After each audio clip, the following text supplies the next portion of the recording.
A paz do Mestre Jesus esteja em todos os corações. Estamos com muitas saudades da presença física e da estadia em nossa casa, da Fraternidade Espírita Missionários da Luz.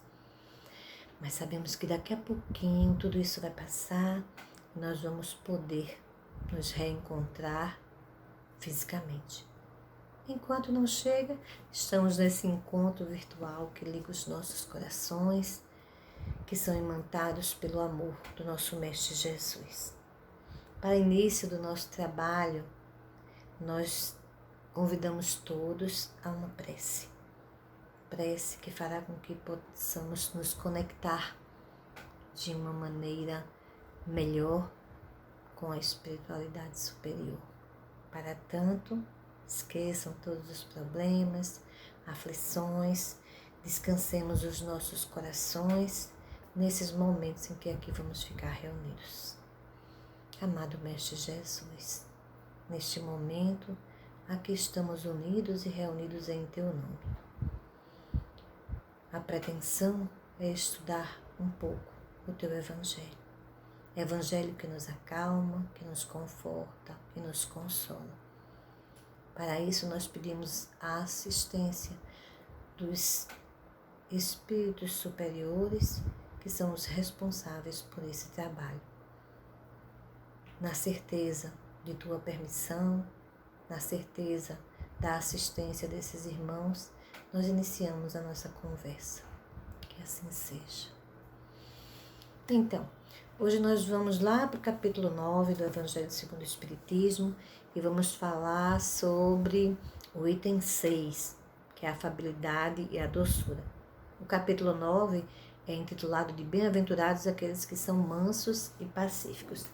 Aí eu vou ler aqui só a primeira passagem para que a gente possa conversar um pouco a respeito da mesma. A afabilidade e a doçura. Lázaro, Paris, 1861. A benevolência para com os semelhantes, fruto do amor ao próximo, produz a afabilidade e a doçura, que são as formas de sua manifestação. Lendo essa parte, nós pensamos que é preciso gostar de gente. É preciso ter a comunicação com pessoas. É preciso ter que lidar com todos. E nós sabemos que lidar com as pessoas não é muito fácil, né? Temos muitas frases feitas aí que dizem que quanto mais se conhece o ser humano, mais se gosta dos seus animais de estimação. Mas nós precisamos entender que estamos aqui para lidar com o ser humano e que a ponte entre nós e Deus é justamente o nosso próximo. Às vezes as pessoas saem de casa já saturadas, com aflições, com angústias, com desentendimentos, e aí elas transbordam tudo isso. Se nós estamos no caminho dessas pessoas, e como elas estão transbordando, é natural que respingue um pouco em nós. E aí é quando, muitas vezes, ao recebermos esses respingos, nós respondemos de acordo com aquilo que nós também trazemos dentro de nós.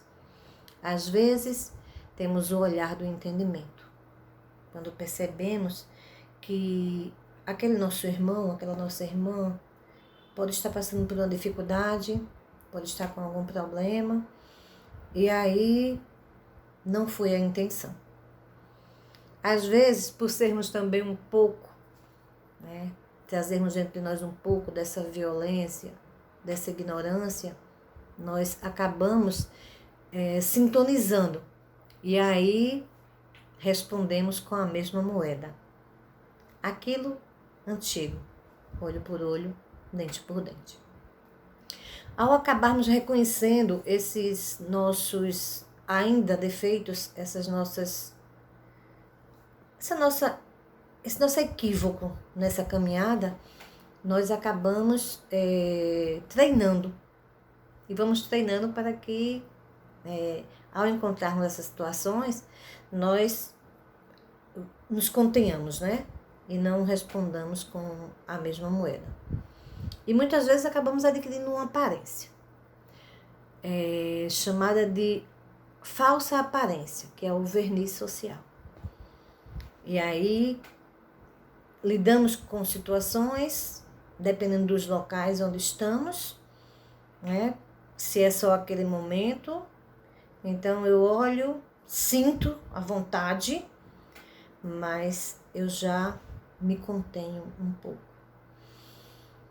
Mas à medida em que isso vai se aproximando mais de pessoas com quem eu tenho que conviver um tempo maior, eu muitas vezes não consigo me conter. Porque eu ainda não fiz a minha conquista. A conquista da paciência, da afabilidade, da doçura. Porque isso não é um treinamento, isso é uma conquista. Eu vou aos poucos compreendendo com os ensinamentos que eu preciso ter paciência com o outro, assim como eu quero que o outro tenha essa paciência comigo. Eu preciso ser amável, eu preciso ser doce, porque não gostamos de estar na companhia de pessoas que são grossas, de pessoas que são ignorantes. Mesmo para dizer uma verdade, é preciso ter a doçura de dizer aquilo para que a pessoa não se ofenda, para que a pessoa não se machuque. E é no próximo, mais próximo, que vamos perceber se nós temos esse falso verniz, que é essa falsa aparência, ou se nós já estamos no caminho dessa conquista. Eu creio que esse é um momento ideal para que a gente faça essa reflexão, porque diante do quadro que se instalou no mundo, fomos convidados a ficar mais tempo com os nossos familiares, que é o próximo mais próximo.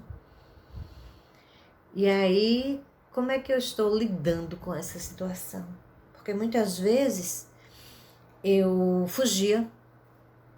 Então eu ia para o trabalho, do trabalho eu passeava em algum lugar e muitas vezes chegava em casa só na hora de dormir e geralmente eu aguentava aquela situação, às vezes um final de semana. Ou então eu fugia também no final de semana.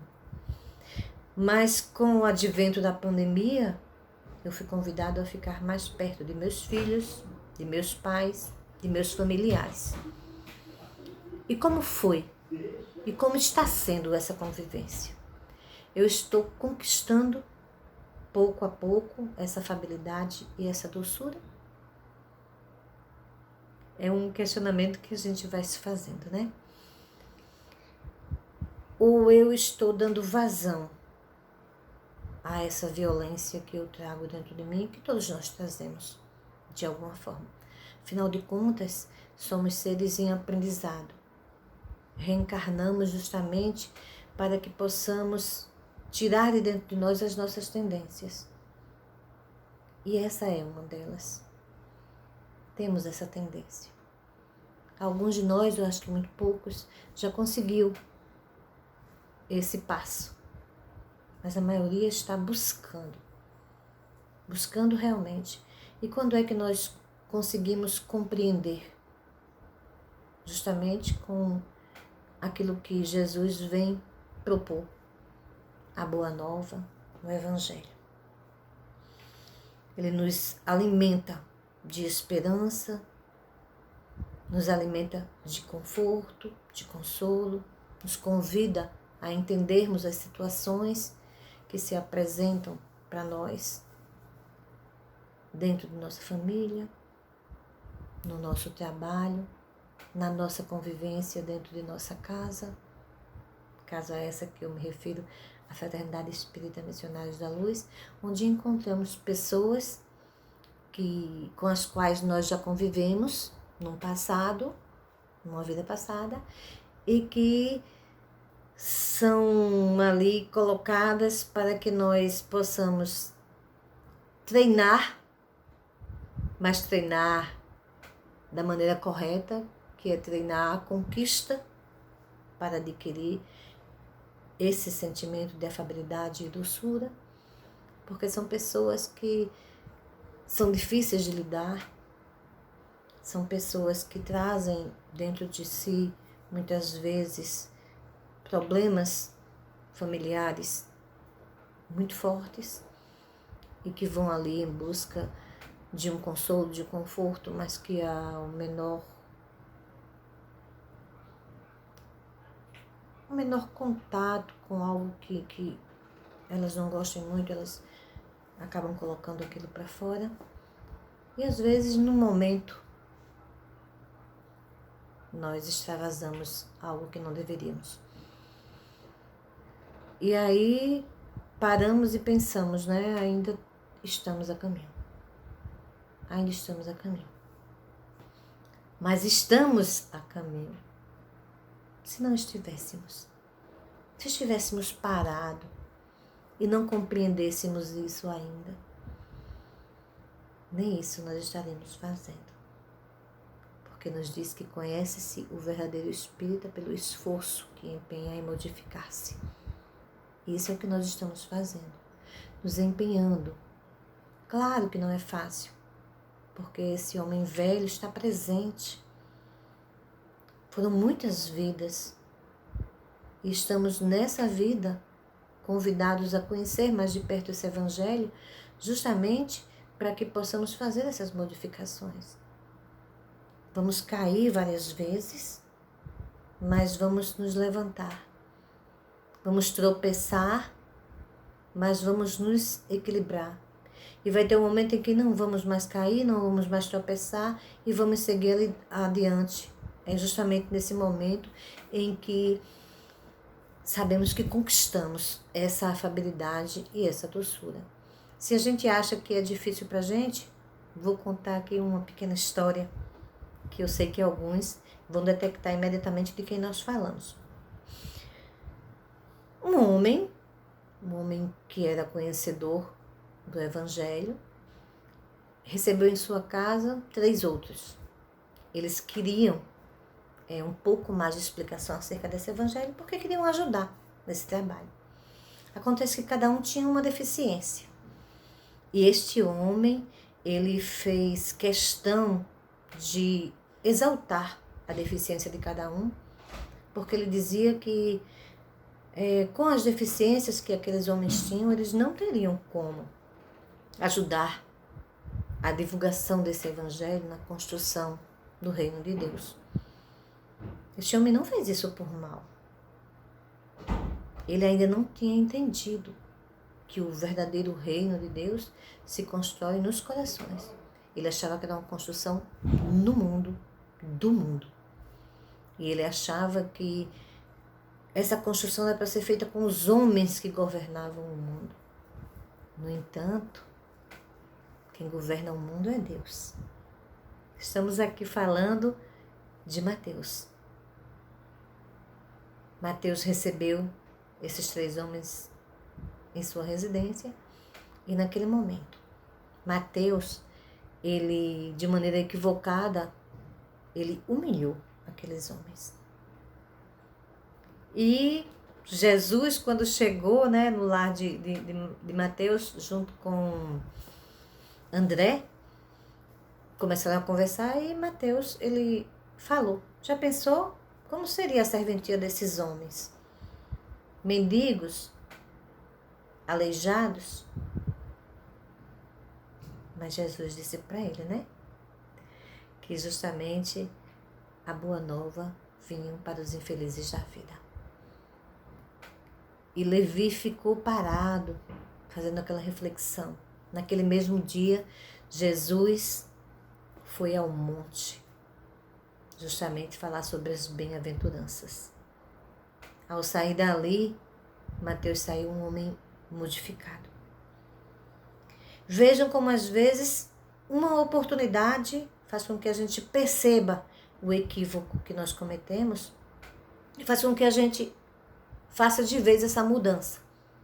Naquele momento houve o entendimento de que o reino de Deus era nos corações e que não dependia do estado físico nem da classe social ao qual pertencemos. Então, vamos fazer esse trabalho dentro de nós. Temos a oportunidade única, porque temos a ajuda do nosso Mestre Jesus, de uma maneira mais específica, porque ao estudarmos esse Evangelho, nós compreendemos como isso funciona. Compreendemos que a cada um de nós foi dado irmãos espirituais que nos amam, que nos guiam, que nos inspiram, que estão conosco em todos os momentos, que nos direcionam. É muito bom saber que eles estão conosco. É muito bom saber que podemos contar com cada um deles. É claro, precisamos fazer a nossa parte. Com certeza. Já pensou? Se tudo viesse de mão beijada, seríamos o quê? Fantoches? Bonecos? Né? Fazemos a nossa parte. É essa parte aliada à parte que é feita por esses irmãos com a permissão de Deus, que faz com que haja a nossa modificação, que faz com que nós vencemos essas dificuldades, esses obstáculos que por hora nos apresenta. Então, meus irmãos, isso era o que a gente queria falar com vocês hoje a respeito dessa afabilidade, dessa doçura que precisamos ainda conquistar, porque sabemos de nossas dificuldades, mas sabemos que estamos aqui tentando fazer com que tudo isso seja verdadeiro no nosso coração, que não seja uma aparência, que seja algo espontâneo, para que as pessoas, ao nos olhar, elas reconheçam o Mestre em nosso coração.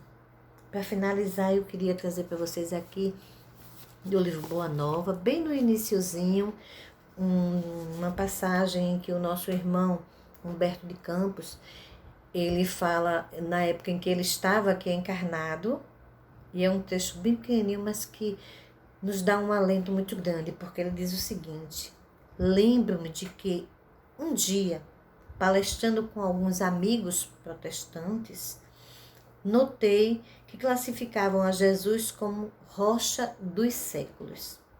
Sorri e passei. Como os pretensos espíritos fortes de nossa época, aí no mundo. Hoje, porém, já não posso sorrir nem passar. Sinto a rocha milenária, luminosa e sublime que nos sustenta o coração atolado no pântano de misérias seculares. Então, hoje Jesus é a nossa rocha. Então, nós estamos firmes. Vamos fazer, sim, a nossa modificação. Que Deus nos abençoe, nos ampare, nos dê força para que possamos continuar nesse trabalho. Aqui agradecemos a presença dos irmãos que nos inspiraram, que nos conduziram nesse momento. Que possa visitar cada lar, que nesse momento cada um possa sentir em seu coração a fortaleza de Jesus, a certeza absoluta de que estamos amparados e que o nosso Mestre acalente e conforte aqueles irmãos que desencarnaram nesse momento. Acalente e conforte seus familiares que aqui ainda precisam ficar para terminar a sua jornada. Que a tua luz e a tua paz se faça presente hoje e sempre. Que assim seja.